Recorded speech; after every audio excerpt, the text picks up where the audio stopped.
where I'm delighted to have the privilege to interview Professor Dr. Paul Vanderbroeck on his latest book, Lead Like Julius Caesar. My name is Susan Goldsworthy. I'm Affiliate Professor of Leadership, Communications and Organizational Change at IMD. And I've had the pleasure of working with and alongside Paul for almost 2 decades. Paul is a historian by training and a former HR executive. He's also an international executive educator and a highly qualified, very experienced C-suite coach. He takes a transdisciplinary approach to leadership, which is why I think it's so fascinating and why I'm also really interested for our conversation here, pulling in many, many different threads. And he works with corporations, nonprofits, and business schools.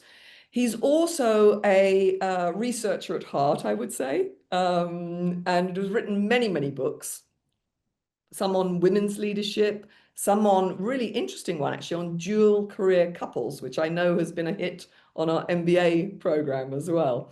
And more recently, he's co-created a theatre play on women leaders to be run in corporations as well, right, as well as in theatres.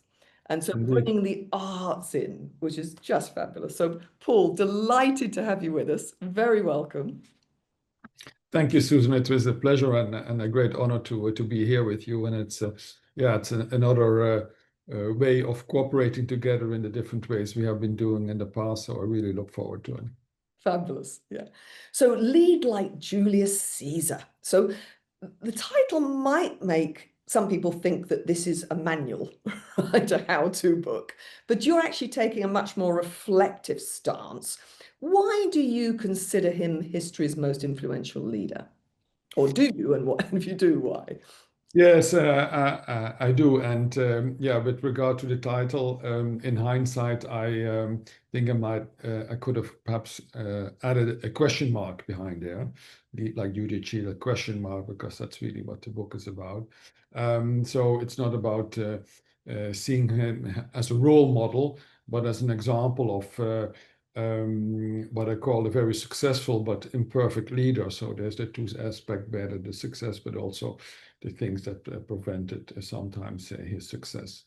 And most influential has to do with two things. On the one hand, it has to do with the fact that he is so broad in his achievements. So you have often leaders who are very good at one or two things, but he is good at a number of things. And so if you would look back in history and you would rank the most successful leaders on, let's say, as a statesman, as a general, as a politician, as a change agent, or even as an author, Caesar would always end up in the top 5.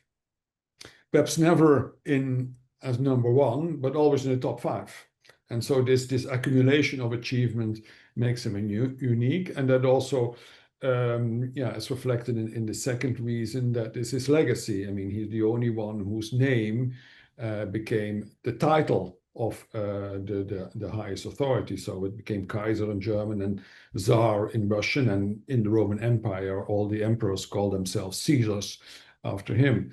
And even nowadays, we see in the US government, strangely enough, they have czars they employ for people with some special authority. And that is rather unique, and therefore explains also his influence. Yeah, I mean, so would you say he was a bit of a jack of all trades, master of none, in the sense of being in the top 5, or would that be unfair? I think that would be unfair. I mean, a jack of all trades is correct, but successful at all those trades. Yeah. And so without being perfect again, as I said. Yeah.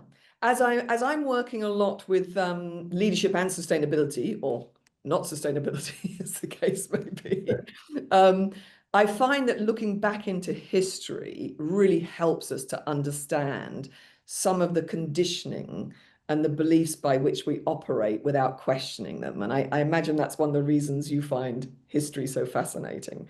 Yeah. You blend classical history with contemporary leadership frameworks. Which modern theories did you find most illuminating when examining Caesar's leadership?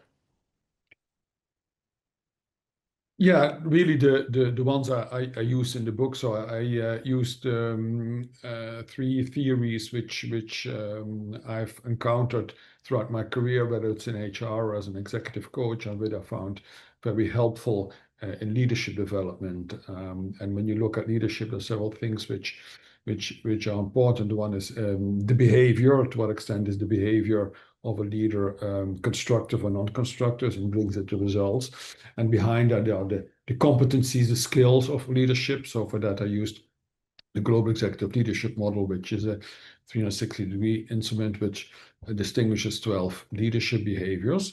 Then there's also the question why a leader does what you do, and then you get into a personality of motivation. And for that, I find MRG's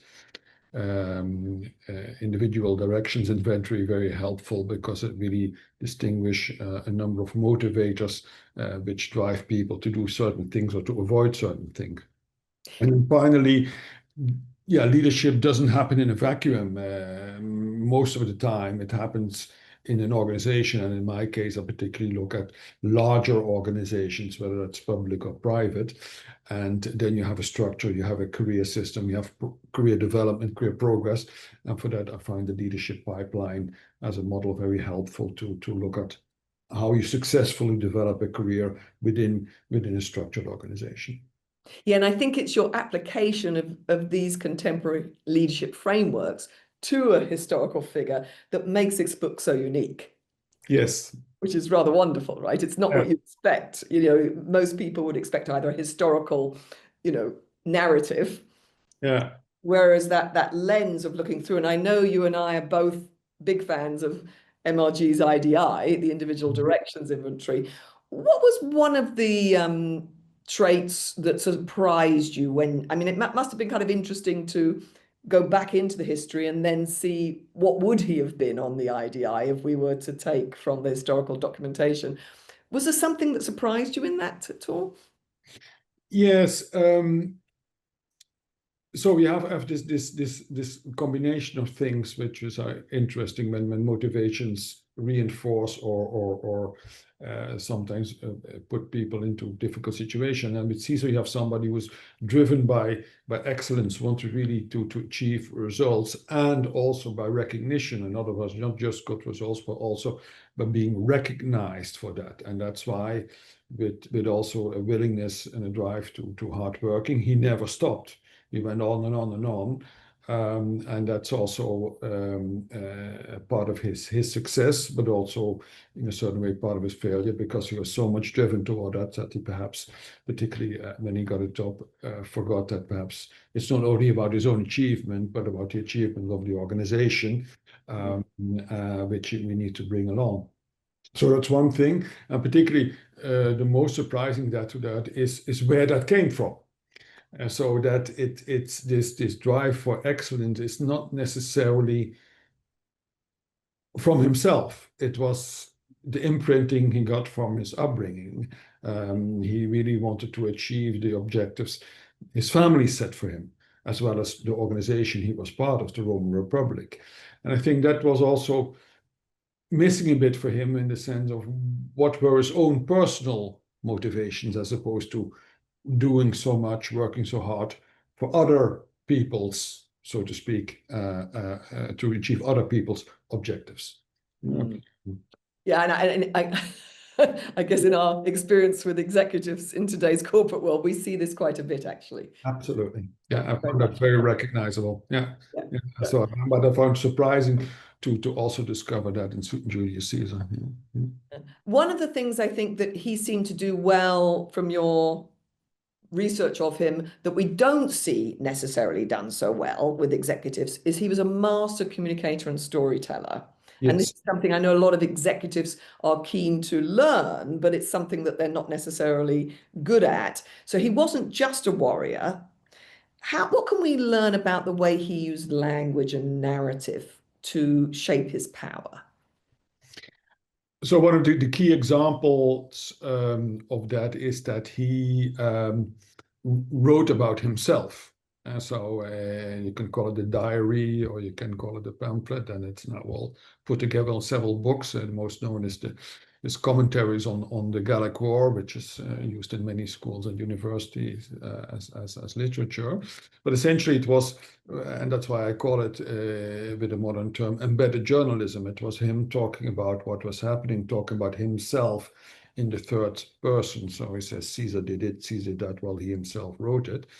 And that gave him an opportunity to tell people what was happening, of course, in his own favor usually, but nevertheless, it's also an opportunity to value the contribution of others, members of his team, his soldiers, and also talk about vulnerabilities.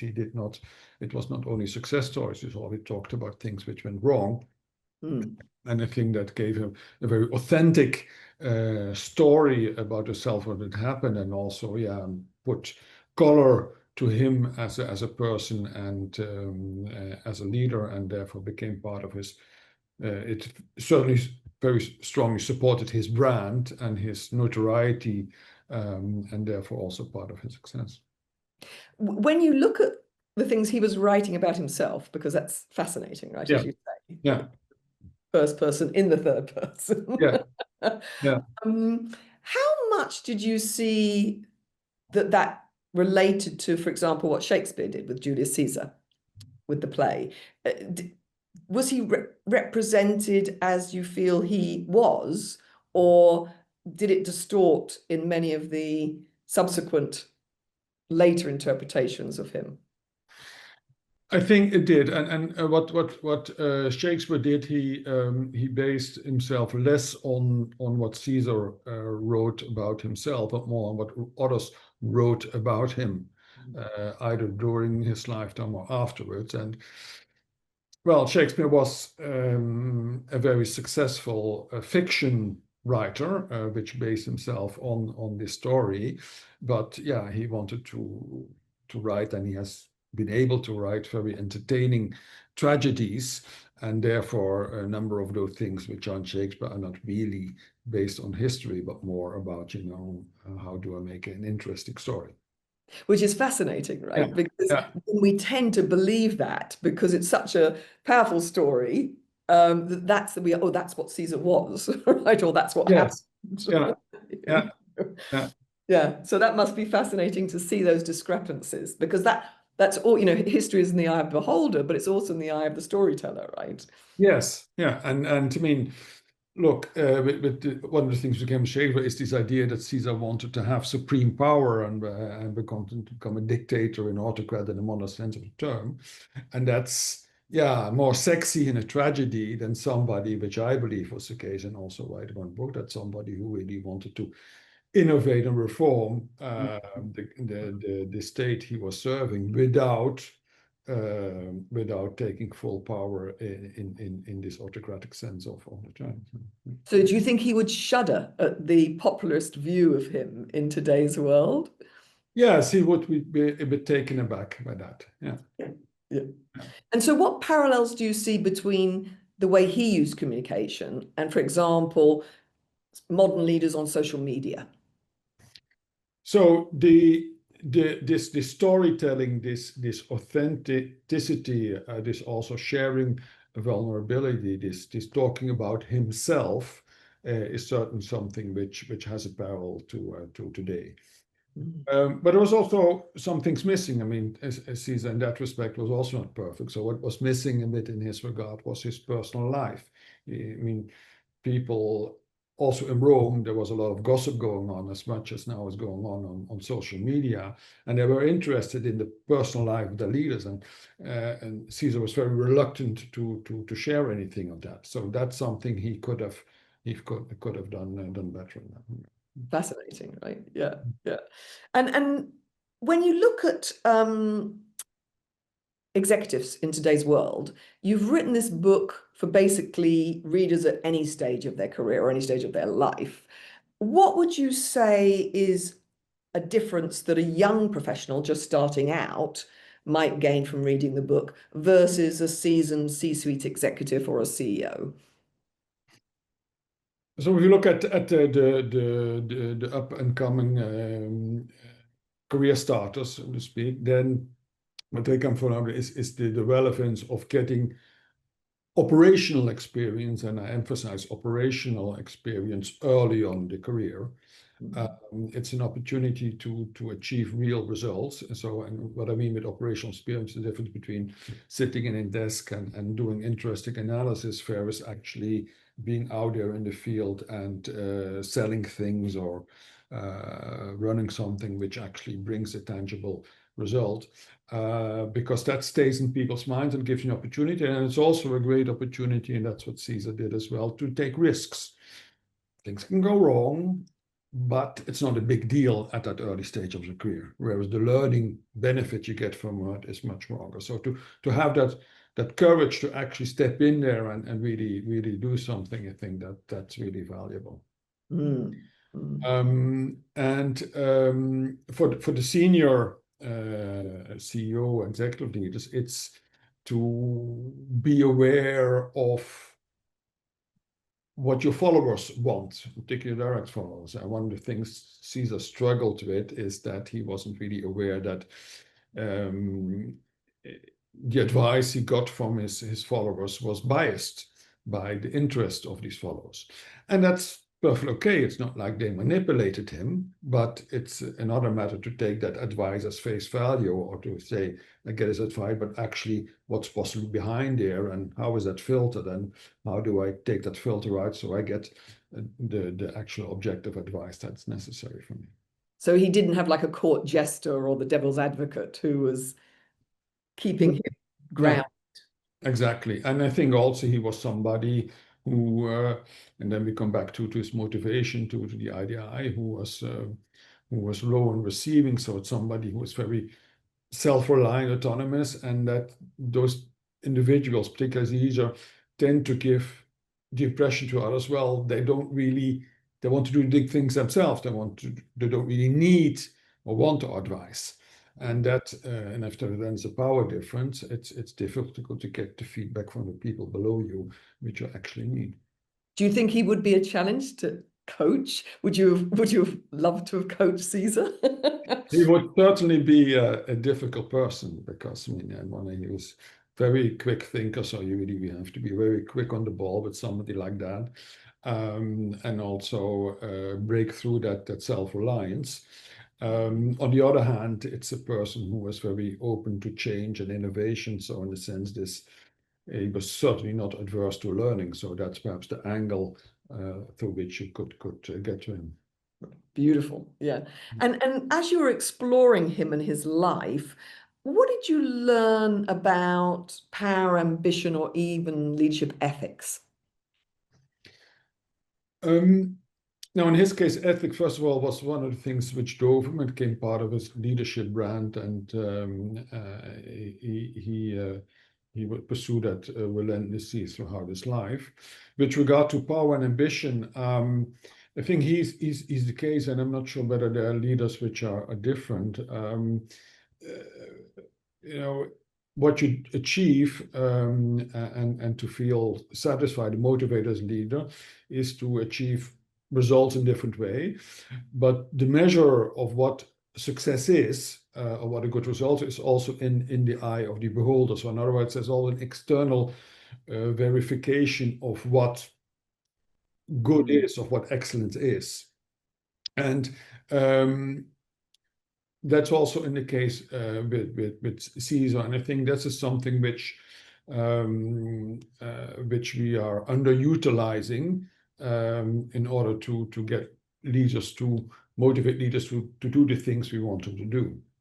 I mean, in previous research, we also looked at Caesar and compared it with the financial crisis. In the financial crisis, you saw people not necessarily driven by greed, as is often thought, but simply by the short-term results shareholders want. And leaders do what they get rewarded for. And if you're rewarded for something else, to achieve sustainability, for example, and to also reward that in the sense of, or not only in monetary terms, but also in the sense of admiration or public recognition, then they will use their talent in that direction. And I think that's also which is very clear in Caesar's case. What I loved about the book is how real in many ways. You portray Caesar, you know, as a human being who has its light and its shadow, right? As we all Yeah. do. Yes. Our strengths and our flaws, and many times they can be one and the same to an extreme, Absolutely. right? Our Yeah. strength can be a derailer.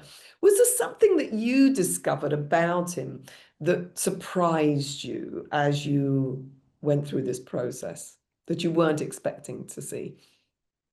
Yeah, it was. It was the influence of this early imprinting of or upbringing, and most notably the influence of his mother Mm, in that early imprinting, but also in certainly the first half of his career, the influence he had, the guidance he gave, but also the strong push which motivated him. And to come back to what I said also yeah, made it that he was pursuing goals which were perhaps not 100% his own. Yeah, because when we're coaching executives, often we're looking at their life chapters or their lifelines to see what are the roots of some of their learned behaviors. Yes. Did you get a sense of where that came from in his mother? Was there enough data around or enough writing about his mother to say, okay, she came from a environment that, Yeah, no, I think so. So his mother was from an important family, very rich, great network, and she married Caesar's father, who was more or less an impoverished aristocrat. So he had the title, the pedigree, but not the influence and the wealth that you would normally expect. And it was probably arranged marriages happening today, but it looks like his mother signed up for Caesar's father's family project, which was to bring this family back to the level they believed they were entitled to. yeah. And in those days, it happened through achievements, political achievements, and government and military achievements. And they wanted their only son, Julius, to take on that project.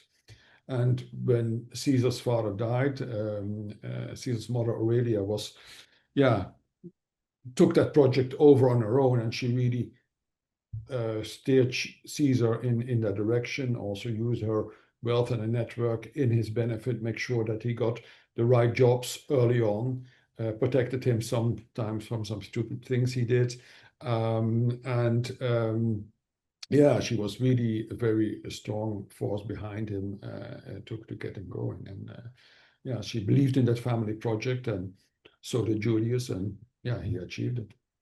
Did you get a sense at any stage that he was rebelling against her or?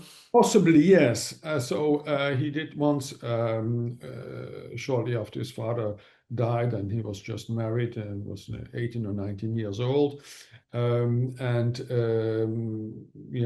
Roma just had a civil war, and there was a autocrat who had won the civil war, Sulla, who was running the show, and Caesar happened to be married to the daughter of one of Sulla's adversaries. So he said, well, look, you can stay here and I won't touch you, but you have to get rid of your wife because she's from the wrong party.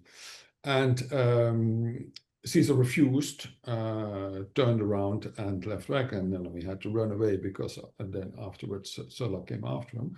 But I think that's, on one hand, this strong ethical feeling about Caesar, this is wrong, I'm not doing this, is part of his motivation, but it was also the first moment when he could show some independence. So my father is dead, I'm an adult, I am now the head of the family formally in this Roman patriarchal sign. Let me show you, strong mother, that I also can do my own decisions.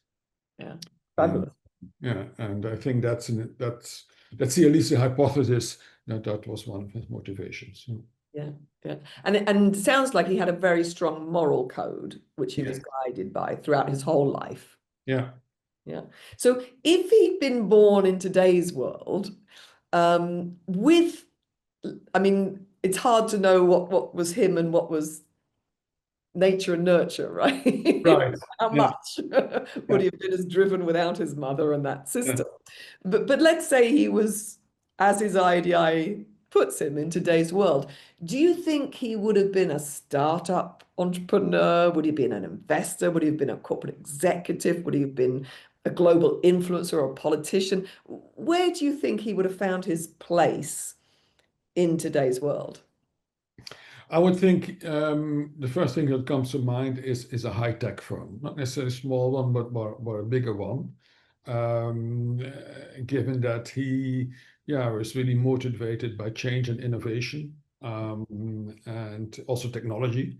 I think that that would really fascinate him, and also, yeah, he would enjoy the fast-paced environment as well.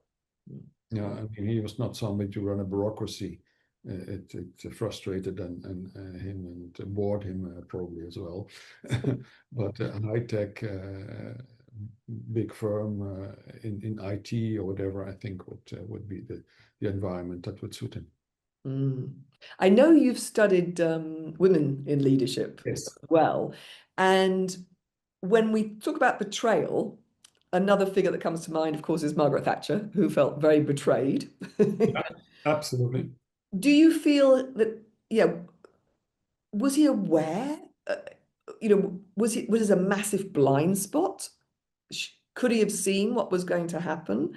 And how do you think he would have incorporated betrayal in today's world? I mean, hopefully it wouldn't have looked like it did then, but how would it have played out? Would it have been like a Thatcher scenario or? Well, what has happened to Caesar at the end is a Thatcher scenario. And nowadays we stab people in the back metaphorically, but in those days, in real time, that's we call that civilization. No, I think yes, and the thing with Caesar is that, and that's a very interesting aspect also of him, is that this blind spot in the sense of not sensing what's going on in larger groups under the surface, this emotional undercurrent, put him in difficulty several times in his career. There were several, at least twice, where he thought he had pacified the situation after conquest and Gaul or the Civil War, and thought, well, things are always fine. And then all of a sudden, boom, there was a big revolt, a really big revolt, which each time put him in real difficulty. And he managed to overcome that because, yeah, the guy is very good and he can do things, particularly militarily. But there was constant, and also with regard in politics in Rome with the Senate, he was not good at influencing, not good at getting people on his side, get buy-in from an emotional perspective. And that's a constant truth here. And again, because he's very good, very strong, he was able to turn the tables in his favor at the last minute every time until that last time when he was not able to. Yeah. Isn't that fascinating? I mean, we say often that in life the things will keep repeating themselves until we learn the lesson. Yeah. And eventually, if we don't learn the lesson, it's, in this lifetime at least, it's too late. But do you think that was also that combination of the low receiving, for example, where he was innovative and curious for the external world, but perhaps not innovative and curious enough for his internal world? Yes, and also not, a person who saw the value of receiving feedback. He was not against learning, and he saw the opportunities, particularly early in his career, to learn and study. But he was not inviting. He didn't make it easy for people to give him feedback, and the more important he became, the more difficult it became for people to speak to him. And there is this truth through power thing, which is an element, but I think there's also other element which played a role with him, is that you see is that if you have a very self-assured leader in a position of power, successful, then people below you, even if they have the courage to give you feedback, they think, oh yeah, probably doesn't need my feedback, look, he's there for a reason and he's doing good, so who am I to tell him otherwise? And then you get into a negative spiral where you're not getting the elements you need. So as a leader, you really need to go out there and invite people and proactively draw out that information that you're otherwise missing. Yeah, because what you're sharing there, Paul, I think is fascinating. Is it's a systemic aspects that, you know, Indeed. all parties play into feeding, you know, the result, in a sense, the monster or whatever. It's never one person. No. The system helps create that and you know, helps it sustain, Yeah. which we could say we're seeing in today's world as well. Yes, absolutely. Yeah. It's always a systemic thing, right? It's not just the individual. No, absolutely. It all works together in different ways. And that also, I think that's also fascinating with somebody like Julius Caesar, who, yeah, I mean, undoubtedly achieved great things, was extremely powerful and so forth, yet less independent in the decision making than one might think because of these systemic factors that play a role. Yeah. If you had the opportunity to have a dinner party with Julius Caesar, A, how comfortable would you be having a dinner party with him? And B, who else would you invite to have the richest conversation possible? Well, I think no, I would enjoy that, and I would not be afraid because he was a decent person, and he was interested, and he was also what it appears to be an entertaining person to have at a dinner party. But to stay in those days, to invite, I certainly would like to see Cleopatra there. Ah, Because I mean she was an interesting, powerful woman, and also I would say very entertaining in the sense that she was great conversations, extremely intelligent and educated, and I think that would give for an interesting and fun conversation. that sounds fascinating. Yes. Cleopatra and Julius Caesar. Yeah, And well, Paul. they had a thing together for several years, so it was Yeah. all reason because they really enjoyed each other's company. So. Yeah, no, amazing. Fascinating. And if you had to pick somebody from today's world, who would you pick to join? Who would I pick for today's world? Well, that's not not an easy one. I have to think about that. I mean, there are not very many people who come to mind who I would invite there. I say, well, who would really fit that place in a way that would make in a good conversation. You know? Do you Yeah. think someone like Nelson Mandela would have worked in the dynamic, or would it be? Yeah. Yeah, absolutely. That Mm. that could certainly be a good person to have there. Looking with his history and the things he achieves, also the ethical side of things, and overcoming also hardship in leadership. Certainly, yeah, yeah.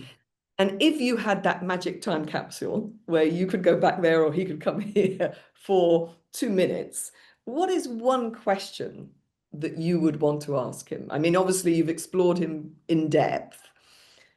What is something you'd love to hear from him? Um, I would say I would ask him what makes you laugh. Hmm. So, because that's an element which we haven't any information over. So, what type Ah, of humor would he like? I mean, where was the lightness in his life in a way? and the joy and the Yeah, playfulness, right? yeah, yeah, exactly. Yeah. Great question. Is that a question also that you find yourself asking executives in today's world? Yes, because what you do come across a lot in one-to-one coaching conversation is the stress level. And so, I mean, this coping with stress or how to handle it is something which is very much current in these days, and I think I've seen it increase over the years. So to have this discussion about, where is the joy, where's the lightness, what makes you laugh is certainly something which is helpful in conversation. Yeah. Because people are often unaware of that, and it's good for how to help them to find those sources of resilience, which they often find difficult to discover. Beautiful, balancing Yeah. the other part of it. Yes, beautiful. Yeah. And highly recommend everyone to read your book, by the way. I know it's getting phenomenal response out there and has won some awards as well. So congratulations. Has it taken you by surprise how popular it's been? Well, I mean, in a way, it's what you hope for. You want people to read it, and particularly want people to learn from it. That's the whole intention. But yeah, no, I mean, I'm very happy with how people react and the invitations I get and so forth. So yeah, it keeps me busy. Talking about Julius Caesar. Yeah, exactly. Well, and I think that, the key point here is it's not just about him, right? It's about us. It's about what it is to be human. This is Yeah, what I found so valuable about your book. yeah. Is yes, it's through the lens of Julius Caesar, but throughout it's that question of what is it to be human? What is it to be me? What am I? You can ask yourself the same questions that we're asking of Caesar, right? And Yes, absolutely. and so were you to say, there's one thing that you think it would be helpful that you would like executives to remember from reading the book, what do you think would be most helpful or significant for them in their lives today? Yeah, I think it's about this making sure that you get enough information feedback. For Caesar, he didn't get enough of it, and thereby emotional intelligence, particularly with regard to groups, became his biggest flaw and ultimately caused him the premature end of his career. But behind there is that feedback, and I think that feedback is it with any type of competency for a leader important to develop, particularly those weaker sides, but also the stronger side, but particularly the weaker sides, in order to avoid that they become a real obstacle for your success. Yeah, beautiful. So it's that growth mind shift. I'm good, Yeah, but how can I get better? Help me learn and yeah, grow. yeah, Yeah, absolutely. Yeah, yeah. beautiful. Yeah. Paul, thank you so much. It's been an absolute delight to speak with you. Again, I highly recommend the book. Do you have a copy there you could hold up? Mine's Yes, indeed. okay. Yeah, wonderful. Fantastic. There we go. There we go. Highly recommend it. Fabulous read. And as I say, what I found powerful about it was not just learning about Caesar and a side of him that I hadn't seen from the popularist side, but also what I learned about myself in the process, which was wonderful. So That's great. Yeah. thank you. Thank you, Sue. It was been a pleasure and an honor, as I said, and it was great talking to you. Thank you so much.